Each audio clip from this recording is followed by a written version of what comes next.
Hey, Survivor. Welcome to episode 31 of the Vibrant Survivor podcast. Today, we're going to talk about trauma. And trauma is when your body experiences more internal and external environmental change than it can manage. And I know from personal experience how stressful, disappointing, scary, depressing, and lonely it is to go through narcissistic abuse, especially when the perpetrator or perpetrators are people who claim to or are supposed to have your best interests at heart. So I've got 4 things that you need to know about trauma as a narcissistic abuse survivor. Now, if you're ready to tackle this topic, grab a paper and pen and let's jump in. Hey, Survivor. Welcome to the Vibrant Survivor podcast. Do you want to disconnect from a narcissistic or toxic situation and heal? Are you Googling how to identify a narcissist, narcissistic abuse, and boundaries? Are you feeling stressed and lonely while trying to avoid being sucked back in and lied to again? Hey, I'm Lesley. As a busy wife and mom, I fell for the lies and manipulations of narcissists. I wasted my time, talents, and money on users who kept moving the goalposts. I wanted real relationships and business opportunities and to enjoy life with my family. Instead, I struggled with anxiety, panic attacks, and insomnia, and I couldn't trust my body or anybody until I took a holistic approach to healing.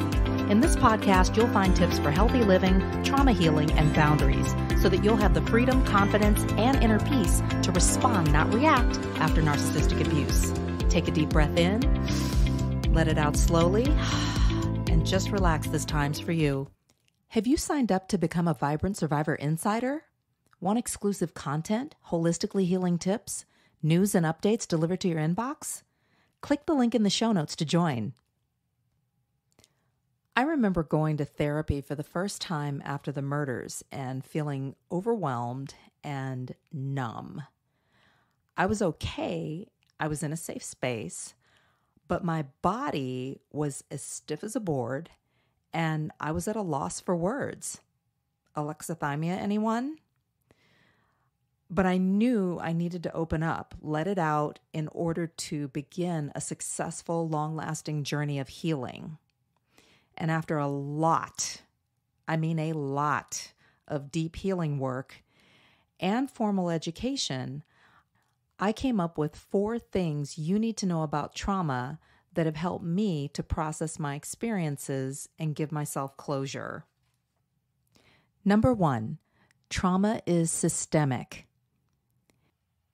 We live in a society with a history of trauma that is largely undealt with, and a lot of individuals are walking around totally traumatized, and the amount of resources available versus the amount and the depth and the extent of trauma that is undealt with is just completely imbalanced. Systems and symptoms are connected. Everything is.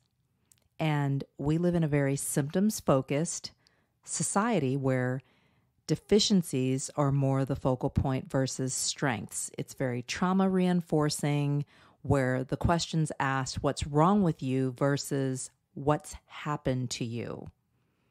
And incidentally, the system's not broken. It's working exactly the way that it was designed to work. The question that you need to ask Survivor and the observation that you need to make is who's benefiting from the way that it works. Number 2, trauma is not just a one-time thing or a big bad event. In fact, the small repeated events that go along with CPTSD or ongoing trauma can be worse than just one big bad event that comes and goes. It can be overwhelming to the body and take a lot of time to heal. Number 3, trauma affects your whole body, and it determines how your body reacts to what has happened to you. Your brain is wired for survival and safety. And in the wake of trauma, you may fight, you may go into flight mode, or just collapse. And everyone reacts differently to trauma. When we face trauma, it can push us to either stand and fight or run away. Number 4, trauma affects your relationships. Depending on what has happened to you, you may have been traumatized in such a way to where you could feel completely not at home in your own body. You may feel like you can't trust your body, that you can't trust anybody.